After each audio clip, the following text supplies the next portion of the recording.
Assalamualaikum warahmatullahi wabarakatuh. Innal hamdalillah nahmaduhu wa nasta'inuhu wa nastaghfiruh wa na'udzu billahi min syururi anfusina wa min sayyiati a'malina. May yahdihillahu fala mudhillalah wa may yudlil fala hadiyalah. Asyhadu an la ilaha illallah wa asyhadu anna Muhammadan abduhu wa rasuluh la nabiyya ba'dah. Allahumma salli wa sallim ala nabiyyina Muhammad sallallahu alaihi wasallam wa ala alihi wa sahbihi wa man sara ala nahjihi ila yaumiddin. Amma ba'd. Ayo ikhwah, kita lanjutkan kajian sirah Rasulullah sallallahu alaihi wasallam episode yang ke-29, yaitu tentang khabarul ifki, berita dusta atau hoax. Wa fi munsarifil muslimin min hadhil qaswa kana hadithu Aisyah wa qaulu ahlil ifki fiha. Sepulang kaum muslimin dari perang ini, yaitu perang Bani Mustaliq ya, kemarin tuh, atau disebut dengan Muraisi', terjadilah peristiwa yang menyangkut diri Aisyah. Wa nahnu nasuqu laka khulasatu majafi sahihain. Kami akan menyampaikan kabar yang ada dalam riwayat Bukhari dan Muslim. Faqad rawat annaha kharajat ma'a Rasulillah. Aisyah bercerita suatu saat beliau perang, ya, ikut bersama Rasulullah, ikut perang bersama Rasulullah. Qalat, selanjutnya beliau mengatakan, falamma faragha Rasulullah min ghazwati tilka wa qafila. Saat selesai perang dan beliau mulai berangkat, ya, pulang. Adzana lailata birahil. Rasulullah mengizinkan supaya malam itu boleh pulang, ya, tidak nunggu pagi. Malam itu juga boleh pulang. Faqumtu ila ba'di sya'ni. Lalu aku setelah diberitahu akan berangkat, ya mulai siap-siap, ya. Falamma raja'tu ila rahal lamastu sadri. Saat aku datang ke rahal, ya, rahal itu istilahnya tempat untuk berangkat, ya. Artinya dia biasalah orang kalau mau berangkat kan ke toilet dulu gitu kan. Nah, begitu balik lagi, lamastu sadri, aku menyentuh meraba dadaku, faidha akti qadin qata'a. Maka aku rasakan kalung lepas, kalungnya nggak ada. Faraja'tu, maka aku pun kembali ke tempat tadi. Faltamastuhu, aku berusaha mencarinya. Fahabisani ibtigha'uhu, karena itu memakan waktu. Karena saya mencari, itu membuat berlarut-larut gitu, ya, waktunya. Qalat wa aqbala rahtu alladzina kanu yarahiluna. Lalu rombongan pun datang yang biasanya berangkat bersamaku. Rombongan untuk menjemput itu udah datang. Fahtamalu haudaji. Lalu mereka pun menggotong sekedop. Sekedop itu kayak rumah yang dibikin di atas punggung onta, ya. Biasanya buat perempuan. Jadi kayak kemah gitu. Mereka bawa aja itu, ya, tanpa periksa, ya. Ya memang waktu itu kan karena perempuan sih, ya. Jadi nggak diperiksa lagi. Padahal saya nggak ada di dalamnya. Wa kana dzalika ba'da nuzuli ayatil hijab. Itu setelah turun ayat hijab. Jadi perempuan harus berjilbab gitu. Sehingga para sahabat tidak selidik dulu apa di dalam apa enggak itu. Lama, masa nggak kerasa? Ya boleh jadi berat tubuh Aisyah itu ringan. Ya karena beliau masih remaja kan. Kita tahu bahwa Rasulullah wafat usia Aisyah itu masih 19 tahun. Ya ini mungkin boleh jadi di antara 15-an, 14 sampai 15. Jadi masih enteng gitu. Lalu bagaimana selanjutnya? Farahiluhu ala ba'iri alladzi kuntu arkabul. Lalu mereka pun membawa tadi itu sekedop tadi yang biasa aku naikin.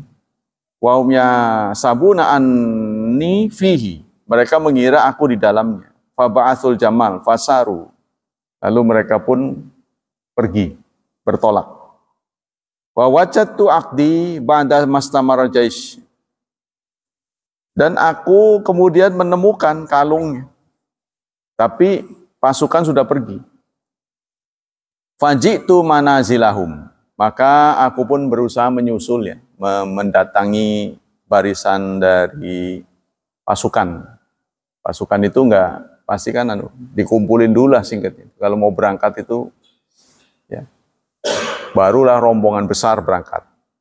Aku pun mendatangi mereka walaisa bihadain wala mujib, tapi tidak ada suara.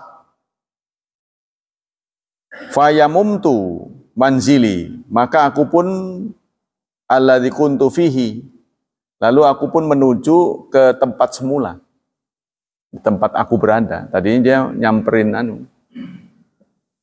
tempat para prajurit ya, tapi ternyata tidak ada di sana, tinggal ada orang. Wa dzanantu annahum sayafqidunani fayarji'una ilayya.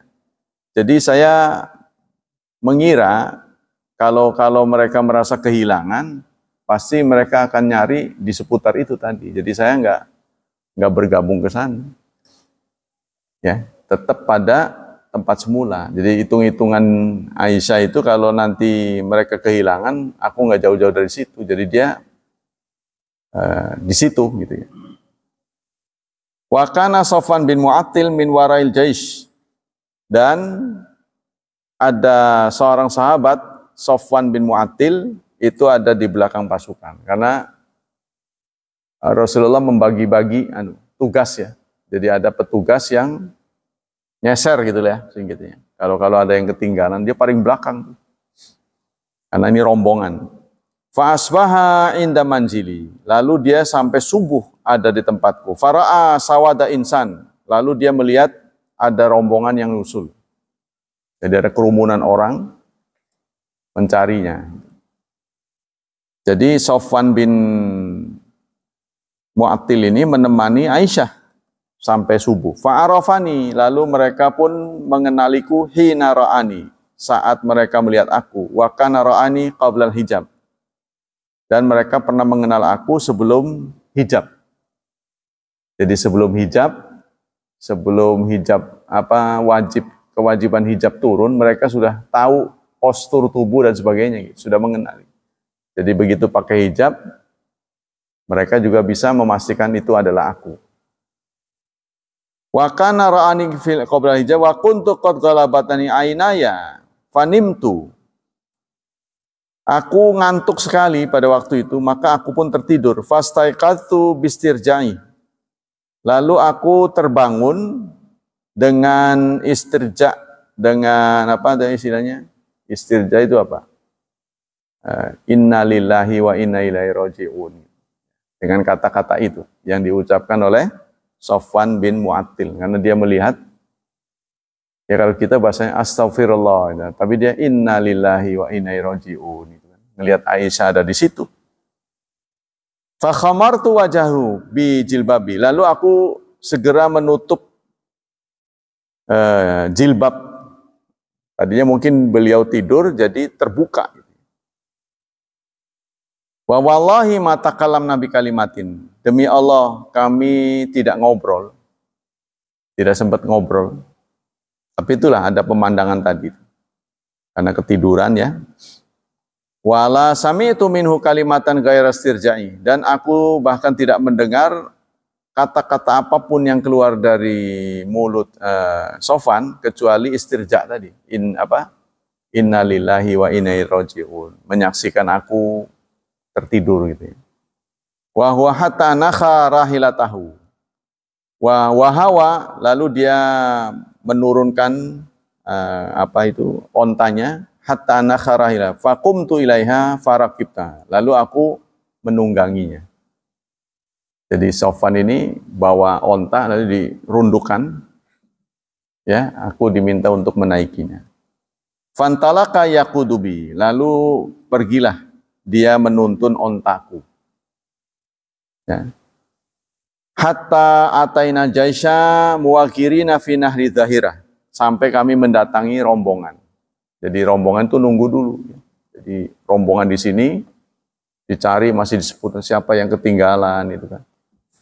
Nah, ternyata didapati Aisyah. Wahum nuzul. Fahalaka man halaka fi sya'ni.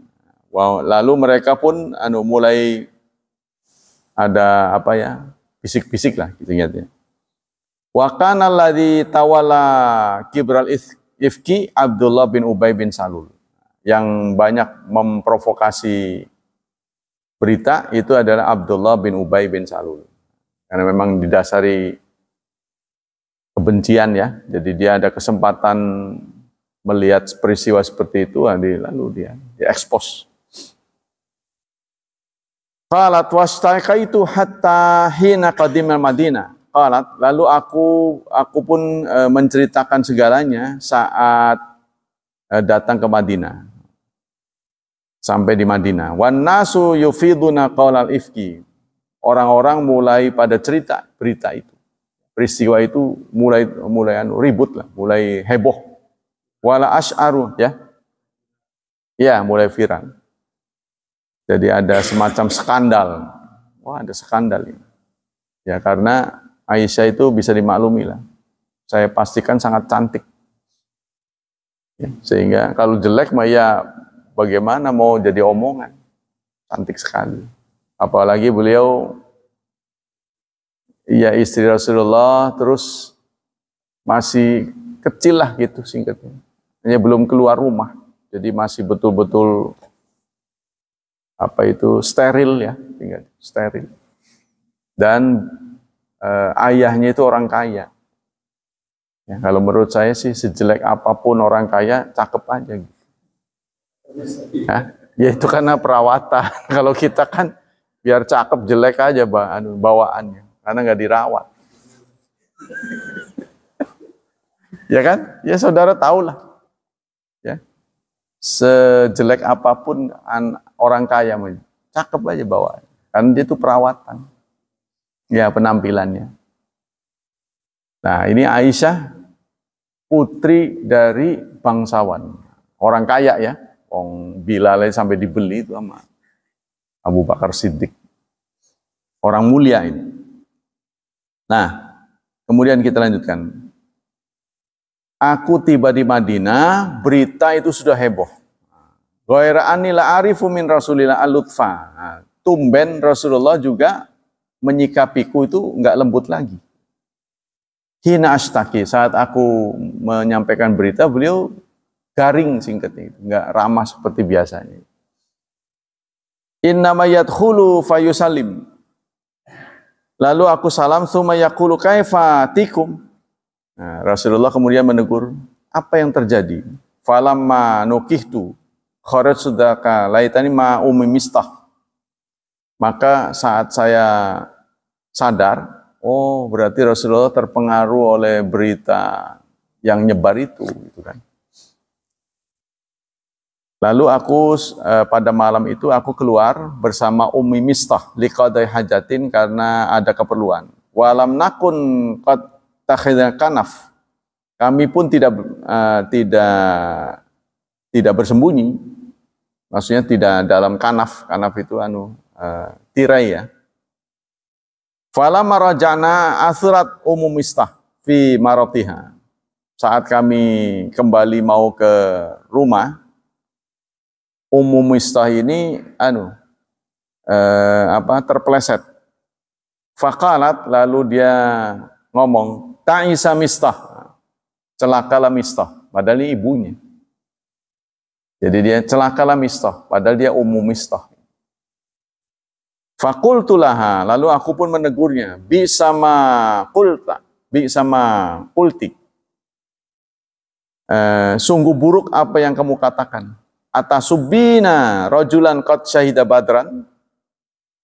Kok ibu mengutuk lah singkat itu, ngata-ngatain orang yang sudah ikut perang Badar. Nah, Mistah ini aja peserta perang Badar. Ya, karena semua peserta perang Badar itu sudah dijamin surga kan. Qalat awalam tasma'i ma qala, lalu ibu Mistah ini mengatakan, kamu belum dengar ya apa yang dia katakan. Qalat fa akhbaratni bi qauli haditsil ifki. Nah, lalu ibunya ini bercerita bahwa Mistah itu turut andil dalam memperkeruh ya, nyebarin berita. Di Mistah ini ternyata ya. Fazdatu maradan ila maradi, maka aku pun sangat terpukul ya. Jadi orang-orang yang sangat dekat ini ternyata juga turut andil dalam menyebarkan berita. Fabaqaitul tilkal laila hatta asbahtu. Saya menangis hingga pagi. La yarqauli dam'un walaktahala binaumin. Saya air mataku tidak kering-kering gitu. Bahkan saya tidak sempat berdandan, tidak sempat merawat diri. Wa akhadha Rasulullah yastashiru ba'du ashabi fil amr. Kemudian Rasulullah mulai bermusyawarah tentang untuk menghadapi peristiwa ini, beliau bermusyawarah. Wa fi firaqi ahlihi, dan dalam urusan menghadapi peristiwa ini, artinya bagaimana sikap beliau terhadap Aisyah sebaiknya. Ya, apa singkatnya mau dicerai apa enggak ini? Faminhum mayyaqul ya Rasulullah hum ahluka. Seorang sahabat mengatakan mereka itu, ya maksudnya Aisyah, ini adalah keluargamu. Wala na'malamu illa khairan. Yang kami tahu dia adalah orang baik. Ya, jadi Rasulullah sampai mengajak musyawarah para sahabat untuk mengambil keputusan terhadap Aisyah. Wa minhum may yaqul lam yadayyika 'alaik an-nisa katsir. Ya Rasulullah, jangan sulit sih. Perempuan penggantinya banyak. Ya, setahu saya di antara sahabat yang begitu adalah Ali bin Abi Thalib.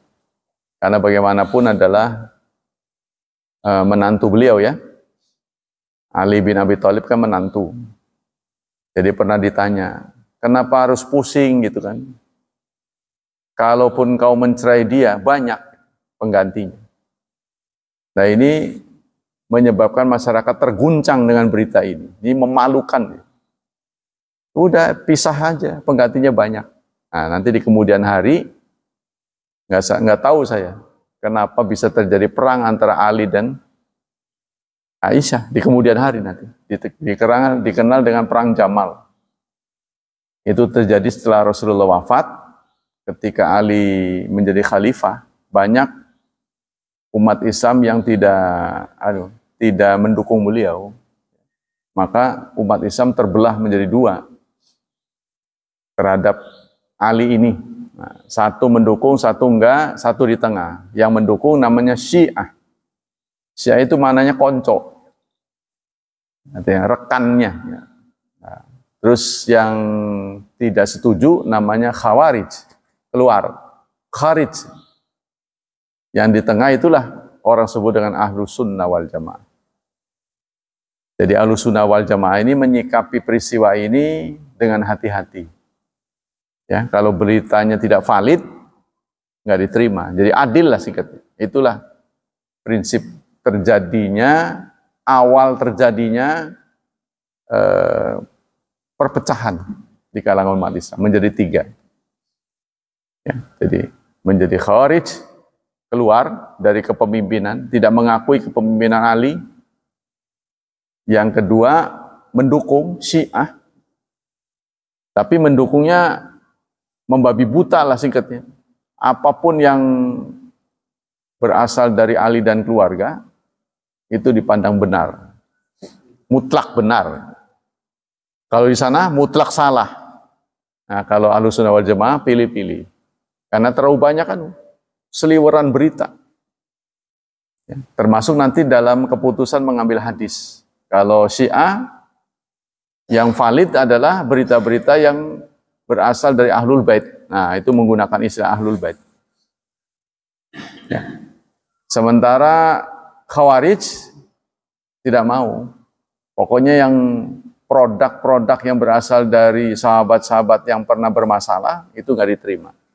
Contohnya dari keluarga Abu Bakar. Ya. Terutama ini penyebab kekisruhan ini Ali. Terus siapa itu? Saya lupa ya. Jadi yang ada di gubernur yang ada di Mesir yang ditunjuk sebelumnya itu mengumpulkan suara yang mengarah kepada mosi tidak percaya kepada Ali. Maka itu ada yang disebut dengan tahkim, arbitrase. Jadi kekuasaannya diserahkan kepada masyarakat. Nah, itu mungkin bibit-bibit demokrasi ya, mungkin begitu. Nah, kita lanjutkan dulu. Wa baqiyatil kalaila wa akhadha Rasulullah yasasila. Dan jadi Rasulullah mulai mengajak musyawarah kepada sahabat apa yang baik, sikap apa yang terbaik untuk menghadapi ini, ya. Kaitannya dengan Aisyah, apa mau tetap dilanjutkan atau dicerai saja gitu. Kurang lebih begitu. Wasalaha ra'aita min sayyuribuka ya min Aisyah, sehingga Rasulullah bertanya kepada berbagai pihak, di antaranya kepada pembantunya. Adakah sikap tertentu yang pernah kau pandang ganjil dari Aisyah? Ya, singkatnya yang mengarah kepada skandal. Kemungkinan enggak Aisyah itu selingkuh? Nah, Rasulullah mulai meneliti, karena ini kan berat kan urusannya. Jadi nanti arahnya ke zina kan. Lalu ada yang mengatakan nih, ma ya'zuruni min rajulin qad balagha adzahu fi ahli baiti. Siapa di antara kalian yang pernah disakiti oleh keluargaku? Lalu sahabat menjawab, fa wallahi ma alim ta'ala ahli ila khairan. Rasulullah mengatakan, saya tidak pernah melihat pada keluargaku kecuali kebaikan. Barangkali ada di antara kalian yang pernah disakiti. Barangkali ada di antara kalian yang pernah melihat, menyaksikan pemandangan yang ganjil. Maksudnya kaitannya dengan Aisyah ini. Nah, itu disampaikan kepada masyarakat. Walaqad dzakaru rajulan ma'alimtu alaihi ila khairan. Nah, lalu mereka menyebut seorang laki-laki, ya, yang tidak aku ketahui kecuali kebaikan. Faqama Sa'ad bin Mu'adz. Berdiri Sa'ad bin Mu'adz. Qala ana u'adziruka minhu ya Rasulullah. In kana min aus darabna unukahu. Ya Rasulullah, kalau ketahuan siapa orangnya, kalau dia termasuk Aus, maka aku akan tebas lehernya. Wa in kana min Khazraj amartana fa fa'alna amraka. Kalau dia termasuk Khazraj, maka kami tunggu perintahmu. Fatalaghadhan nasu fil masjid hatta askatahum. Maka terjadilah keributan aja. Kayak heboh, suara yang begitu keras. Orang pada ngomong-ngomong. Sehingga Rasulullah sendiri yang kemudian mendiamkan suara itu, ya. Jadi menurunkan suara itu. Tsumma dakhala Ali Rasulullah wa abawa ya indi. Kemudian Ali pun masuk ke rumah Rasulullah. Kedua orang tuaku di sisiku. Jadi Abu Bakar Siddiq dan ibu dari Aisyah kebetulan ada di dekatku. Ini yang cerita Aisyah. Wa huma yazunnani anal buka faliku qabdi. Mereka mengira, ya, nangisku ini menjadi bukti kesalahan. Ya. Walam yajlis indi mundu kila makila. Sehingga kedua orang tuaku pun tidak sudi untuk duduk bersama. Jadi mereka mengira Aisyah nangis ini sebagai pembenaran atas kesalahannya. wah kayaknya iya nih anak saya. Maka mereka pun mengambil sikap begitu, sampai nggak mau duduk bersama lagi. Itu kedua orang tuanya. Walaqad labitha syahran la yuha ilaihi fi sya'ni bisyai. Itu terjadi kurang lebih sebulan. Bahkan tidak ada keputusan. Maksudnya wahyu belum turun. Ya. Jadi sebulan cukup kesal juga ya. Berita itu heboh. Qalat fatasyahada hina jalasa. Tsumma qala amma ba'du ya Aisyah. Lalu berkatalah. Siapa ini yang berkata? Qalat Aisyah. Lalu bersyahadat ya. Rasulullah, kemudian amma ba'du ya Aisyah fa inna qad balaghani anka kadza wa kadza fa in kunta bari'an fa sayubri'akallah. Rasulullah menjumpai Aisyah, lalu beliau bersyahadat, tasyahud ya. Wahai Aisyah, saya mendengar berita kamu melakukan hal-hal yang tidak pantas. Ngaku aja gitu ya. Kalau kamu memang tidak melakukannya, nanti Allah pasti akan membebaskanmu. Kan? Wa in kunta almamta bi dzambin fastaghfiri wa tubi ilai. Kalau memang kamu melakukannya, ngaku aja. Ya. Istighfarlah gitu ya. Bertobatlah kepadanya. Nah, begitu kata Rasulullah. Faqultu wallah laqad araftu annakum qad sami'tum bi hadza hatta istaqarna fusun. Singkat cerita begini. Saya nggak bisa ngomong apa-apa. Kalau saya sekarang ngomong benar sekalipun, kalian nggak percaya. Buat apa gitu? Kalau saya ngomong benar, kalian nggak percaya. Kalau saya ngomong nggak benar, itu berarti berkhianat terhadap diri saya sendiri. Buat apa? Saya ngaku terus untuk menyenangkan kalian. Maksudnya kehebohan ini supaya berhenti gitu ya. Jadi supaya perkara ini cepat ditutup, salah atau benar. Kalau salah lah dihukum gitu kan, nggak salah dibebaskan, hak-haknya dipulihkan. Maksudnya jangan berlarut-larut. Nah itu kan, ya itu kata Aisyah itu kalau saya ngaku sekali saya jujur, kalian tidak akan percaya. Tapi kalau saya ngaku padahal saya tidak melakukannya, kan itu berarti berkhianat, kan? Maka sikap yang terbaik seperti yang dikatakan oleh Yusuf, kata Aisyah ini, menunjuk surat Yusuf ayat 18, fasobrun jamil. Maka saat yang tepat pada saat ini adalah sabar. Nah, gitu ya kata Aisyah. Wallahul musta'anu ala ma tasifun. Allah akan menolong terhadap sikap-sikap kalian hari ini. Ini sama kata dia. Sikap seperti saya sekarang ini sebaiknya seperti sikap Yusuf. Sabarlah yang indah. Sobrun jamil. Jadi kesabaran itulah yang harus saya lakukan hari ini. Qalat fa wallahi ma rama Rasulullah majlisahu. Demi Allah, Rasulullah tidak menuduh di majlisnya, nggak pernah mengarahkan tuduhan kepada saya. Wala kharaja min bait ahad hatta anzalallahu ala nabiyhi, dan ahlul bait.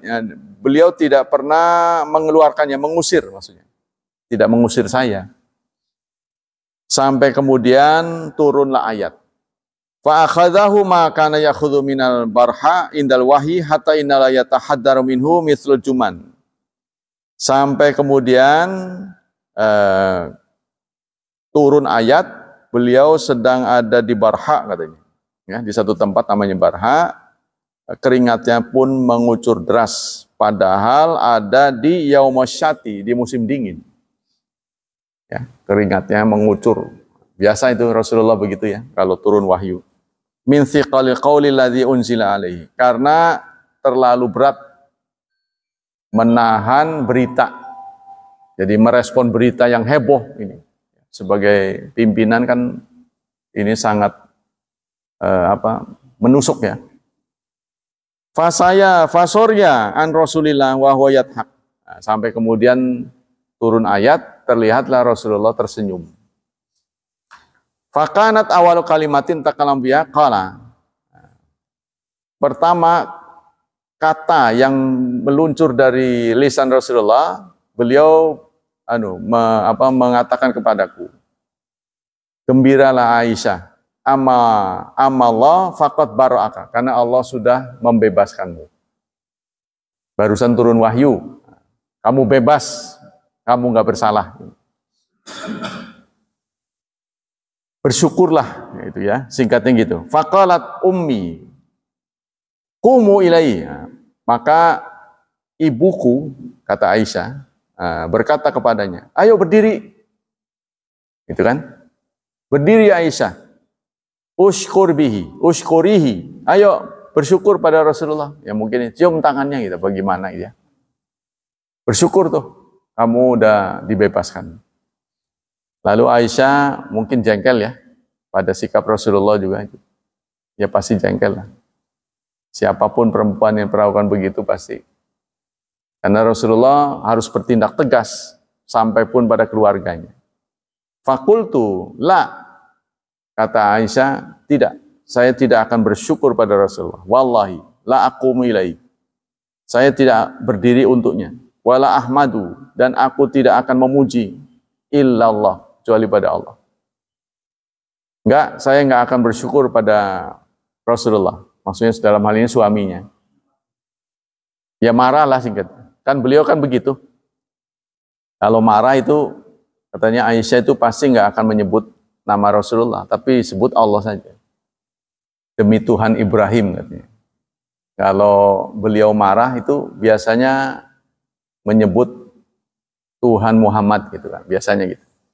Tapi kalau dia marah, dia mengalih demi Tuhan Ibrahim. Kali ini dia juga sama, nggak mau ya untuk berterima kasih pada Rasulullah. Saya mau terima kasihnya pada Allah. Wa huwallazi anzala bara'ati, qalat, karena dialah yang telah membebaskan aku, bukan Rasulullah. Kalau sikap Rasulullah sendiri tadi itu, kalau bersalah ngaku aja gitu. Ya. Nanti pasti akan ketahuan. Mungkin kalau ngaku sebelum turun ayat, ya, itu akan lebih ringan ya, ngaku. Tapi kalau sudah nanti dibuktikan oleh hukum bersalah, ini berat nanti. Maka turunlah surat 24 ayat 11. Nah, turun yang membebaskan Aisyah. A'udzubillahi minasyaitonir rajim. Innalladzina ja'u bil ifki. Sesungguhnya orang-orang yang datang dengan membawa berita bohong, usbatun minkum. Ini adalah rombongan yang banyak. Usbah ini rombongan besar. Berarti yang terpengaruh oleh omongan ini banyak. Banyak yang percaya. Gitu. Ya itulah karena Aisyah itu tadi. Ya, masih muda. Ya singkatnya kalau menurut kita cengengesan lah gitu. Masih apa ya? Ya umumnya remaja gimana sih? Gitu. Sehingga orang banyak percaya, wah iya bener Aisyah. Ya enggak sepadan gitu kan. Mungkin belum terlihat kedewasaannya. Bagaimanapun umur itu mempengaruhi kepribadian seseorang ya. Walaupun beliau ini adalah anak orang-orang mulia gitu. La tahsabu syarran. Jangan kau kira ya, mengiranya syarra lakum. Itu sebagai keburukan. Bal huwa khairul lakum. Tetapi peristiwa ini adalah kebaikan. Jadi kita tidak boleh memandang musibah, dosa itu sebagai mutlak salah, mutlak buruk. Kadang-kadang kesalahan dan dosa itu justru memicu kita untuk minta maaf. Ya. Kesalahan itu justru memicu seseorang untuk bertobat. Tadinya kalau belum melakukan kesalahan mah nggak tobat. Tapi setelah ada kesalahan, dia sadar, ya manusia suka begitu. Seharusnya nggak perlu ada musibah, seharusnya nggak perlu ada ujian, ya ngerti gitu ya, ngertiin. Tapi manusia rata-rata sikapnya nggak ngerti-ngerti kalau belum kena uji coba, ya diuji oleh Allah baru sadar, ya. Kemudian tampil lebih baik lagi. Sering-seringnya begitu. Contohnya kita naik kendaraan kalau belum jatuh aja. Masih kebut sana kebut sini. Begitu sekali jatuh, dia udah mulai hati-hati. Begitulah kita. Nah, inilah yang terjadi. Allah menegur, jangan kau kira bahwa peristiwa ini adalah syarran, keburukan. Bal huwa khairul lakum. Bahkan dia adalah kebaikan untuk kalian. Jadi ketahuanlah bahwa Aisyah ini adalah pasangan yang setia. Ya, meskipun beliau muda ya, nggak bisa kita bayangin lah, punya istri belasan tahun bagaimana. Sampai Rasulullah pun membiarkan beliau suka main boneka. Jadi beliau membagi waktu untuk berteman dengan anak-anak yang seusianya. Jadi maksudnya beliau tahu betul kepribadian Aisyah ini, kalau masih ke anak-anak jangan dikumpulin sama orang dewasa, itu nggak bisa. Jadi kanak-kanak itu memang harus diberi hak, ya, diberi hak bermain, ya dunia mereka lah. Nanti kalau nggak diberi hak bermain, udah dewasa, ketinggalan. Wayahnya orang bersikap dewasa, mainan malah dia. Ya, beli mobil-mobilan tuh, mobil-mobil kecil, udah aki-aki, nah, karena dulunya ya kurang puas, masa kecilnya kurang bahagia, jadi dia menuntut kebahagiaan setelah tua. Jadi udah nggak sesuai. Nah begitu juga, jadi kita jangan ya tidak melarang lah, kita beri hak. Jadi ada tingkatan-tingkatannya tuh, seperti ada masanya anak-anak tuh suka coret-coret dindingnya, kita kesel sih kesel. Makanya kita harus antisipasi dengan memberikan papan tulis, kasih buku gambar. Kalau enggak habis dinding-dindingnya digambar itu. Sampai kadang-kadang muka bapaknya dicoret. Saya dulu begitu tuh.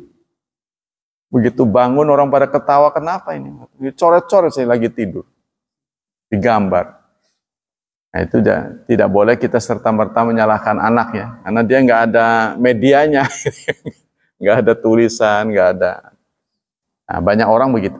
Jadi emang itu dunianya, ya, lari sana, lari sini, itu dunianya. Nggak bisa kita perlakukan sebagai orang tua, nggak bisa. Ya, udah masanya. Yang kita lanjutkan. Likulli mi'im, setiap orang minhum dari yang terlibat maktasaba minal itsm, maka akan mendapat bagian dari dosanya. Siapa yang keterlibatannya sedikit, dosanya sedikit. Barang siapa yang keterlibatannya banyak, dapat balasannya juga banyak. Walladzi tawalla kibrahu minhum lahu adzabun azim. Orang yang mendominasi besarnya dosa dan di antara mereka, maka akan mendapat azab yang besar.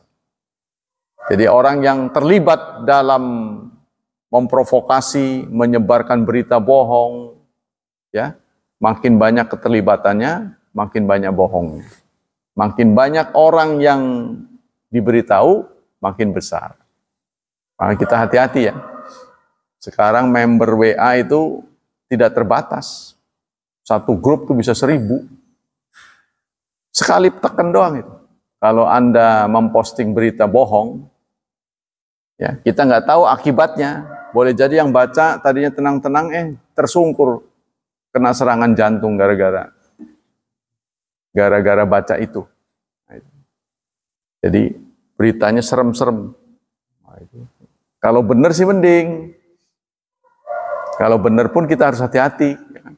Nah, tapi kalau nggak benar, udah serem, nggak benar pula. Nah, itu boleh jadi yang baca itu jadi mengambil sikap. Nah, kalau sikapnya salah, ini akan beruntun akibatnya panjang. Lanjutkan. Qalat wa kana abi yunfiqu ala mistah liqarabatihi minhu wa li faqri. Dan ayahku, kata Aisyah, itu suka memberikan bantuan kepada Mistah. Ya, Mistah itu tadi yang ikut perang Badar, ya kan? Tapi dia juga tidak lepas dari kesalahan, turut andil dalam memberitakan berita bohong. Wallahi la unfiqu alaihi syai'an abadan ba'da ladzi qala li Aisyah. Kata Abu Bakar Siddiq, saya tidak akan menyokong lagi. Saya nggak bantu dia lagi. Karena dia ternyata turut andil menyebarkan berita bohong.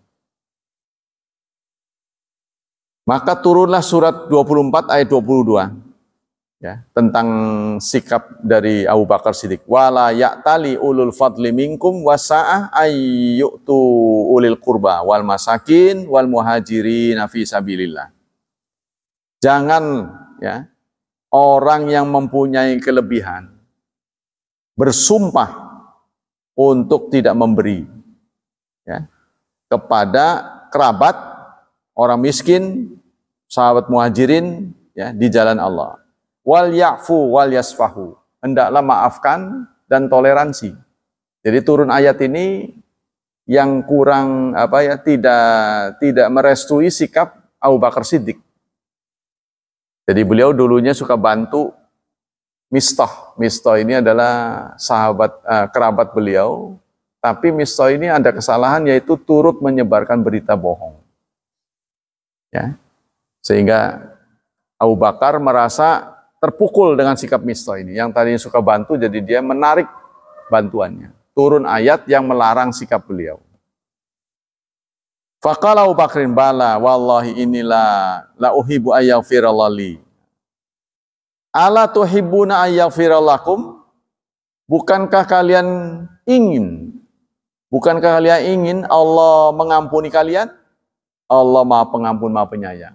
Nah, gitu ya. Jadi ayat ini menegur, nggak kepingin diampuni oleh Allah dosa-dosamu. Lalu Abu Bakar menyambut, ya saya ingin diampuni. Nah, karena itu. Faraja'a ila mista'an nafaqalati kana yunfiqa alai. Maka beliau pun mengalirkan lagi bantuan kepada Mistah yang tadinya sudah berniat untuk dihentikan. Tsumma kharaja sallallahu alaihi wasallam ilan nas fa khatabahum. Setelah turun ayat ini, Rasulullah pun berpidato. Wa tala alaihim ma anzalallahu ta'ala minal Qur'an fi dzalik. Dan Rasulullah membacakan ayat yang Allah turunkan untuknya. Tsumma amara bi Mistah ibnu Su'asatha wa Hasan bin Thabit wa Hamna bin Jaish wa kanu mimman afsahu bil fahisha faduriba haddahum. Lalu Rasulullah menurunkan perintah agar Mistah bin Asasa, Hisan bin Thabit, Hamna bin Jahash, ya, 3 orang ini. Mereka inilah yang paling dominan menyebarkan berita untuk dihukum. Berapa itu? 80 kali pukulan. Gebuk 3 orang ini. Nah, ternyata inilah 3 orang inilah yang paling banyak ya menjadi provokator. Nah, buzzer. Jadi dipukul 4/5 dari hukuman yang diterapkan untuk pezina ya. Kalau zina kan 100 kali. Nah, itu 80 kali. Pukul 80 kali. Berat ya. Nah, ini 3 orang ini ternyata. Mistah bin Asasa, Hisan bin Thabit, Hamna bin Jaish.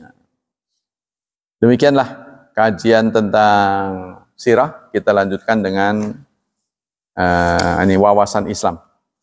Nanti kesimpulannya masih panjang soalnya. Tuh, berlembar-lembar.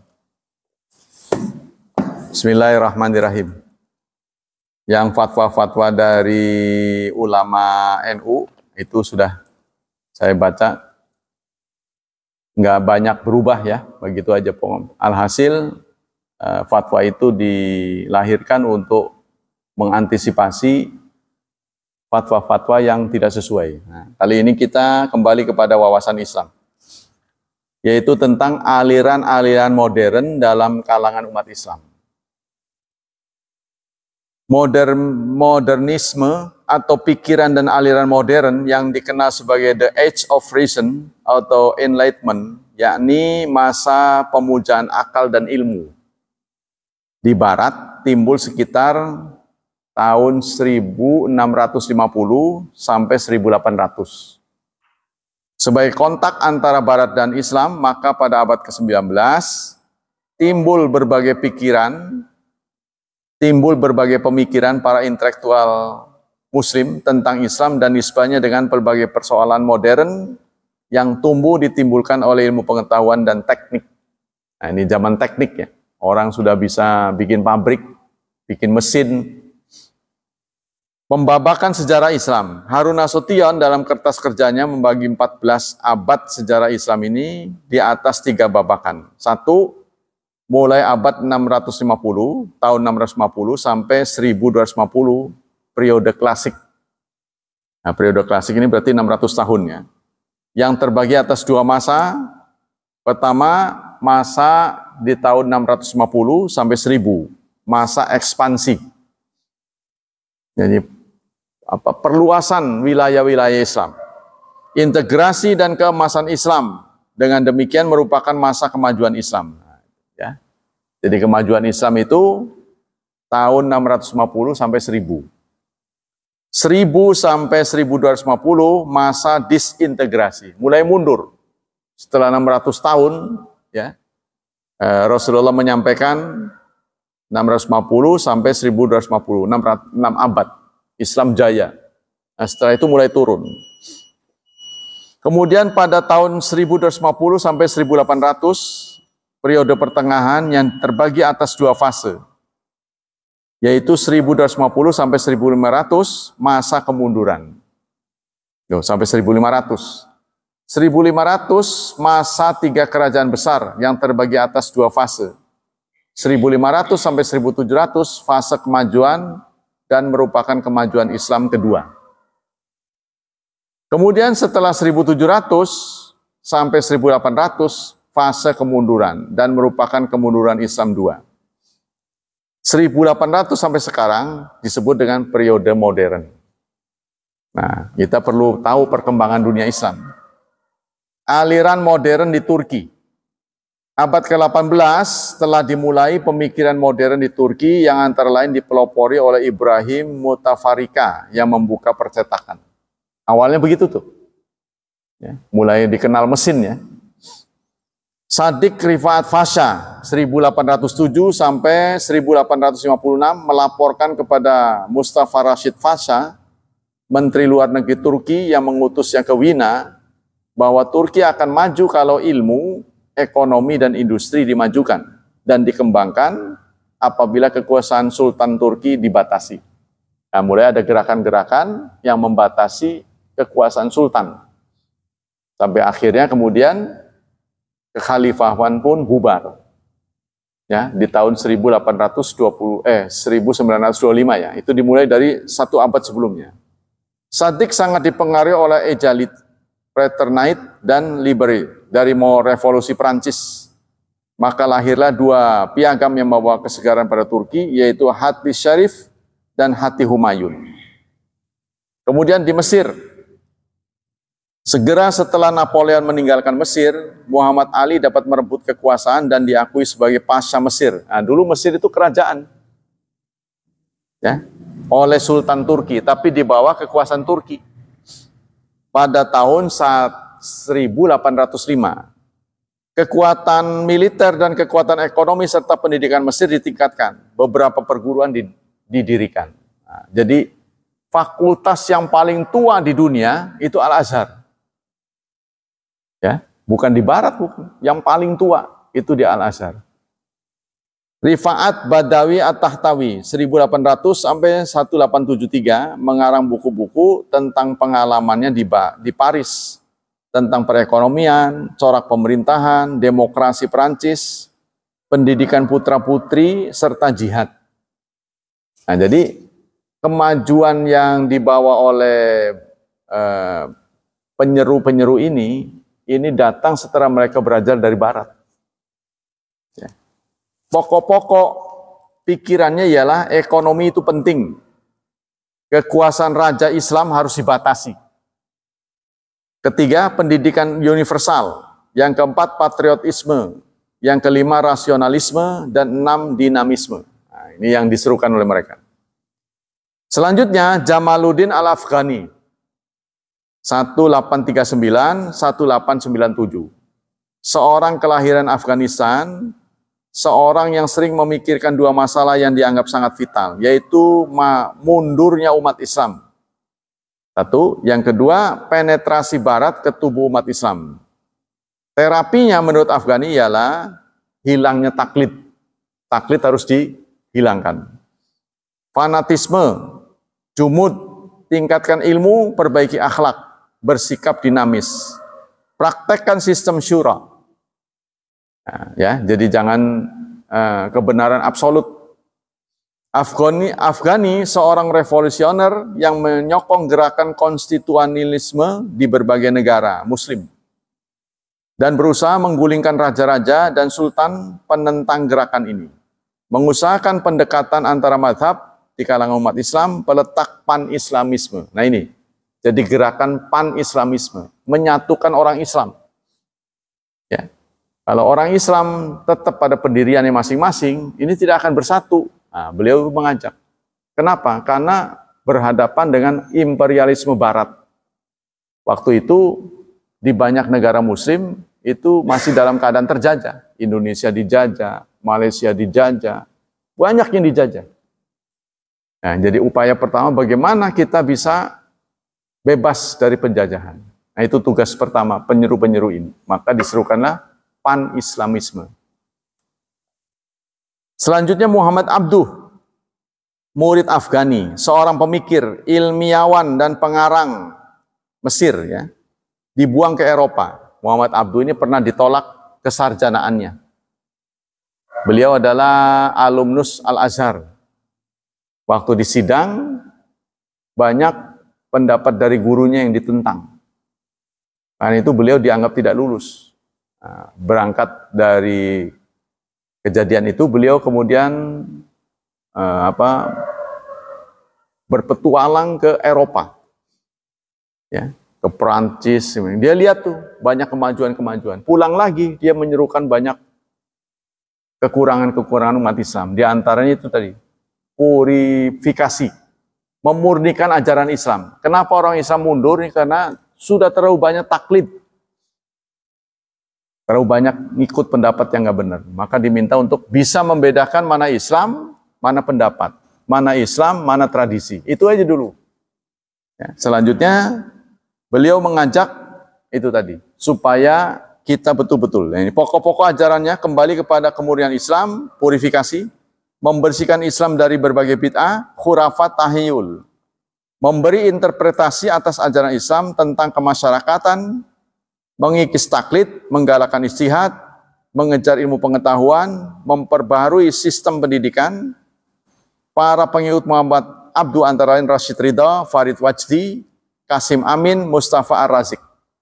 Nah, ini yang setiap Rabu dan Sabtu kita baca, tafsirnya antara lain itu adalah mengutip pandangan Muhammad Rashid Ridha. Ya. Karena beliau pemikir.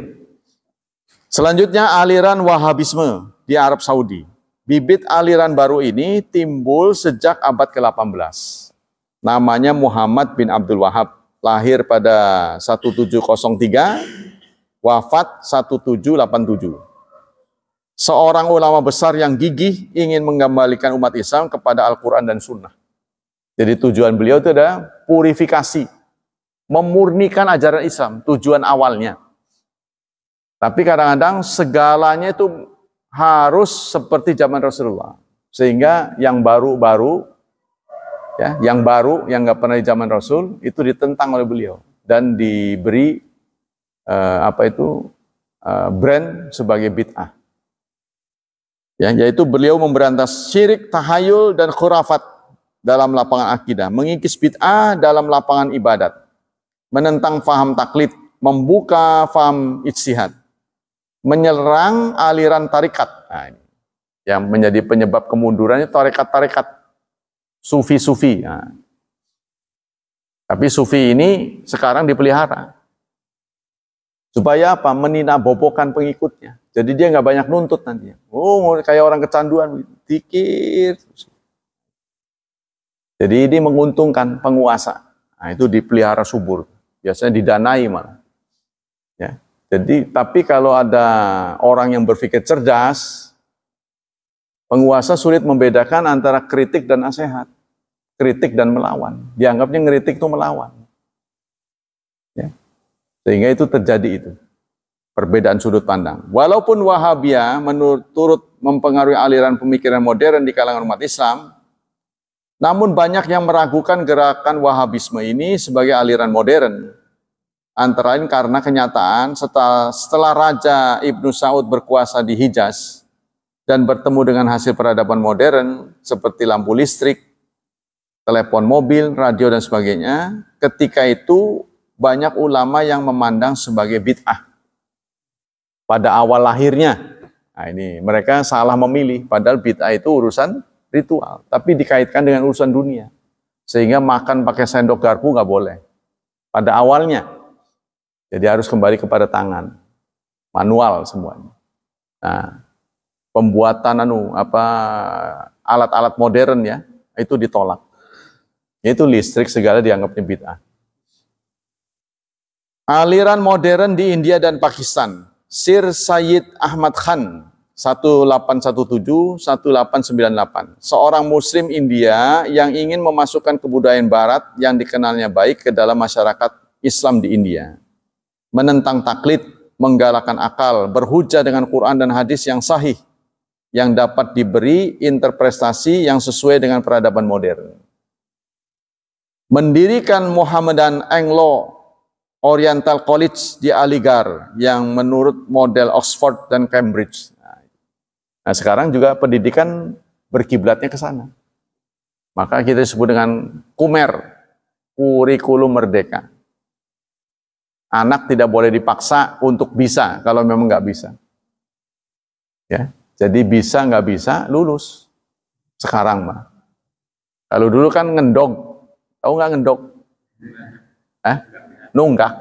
Kalau nunggak kan tagihan. Nggak naik itu apa sih?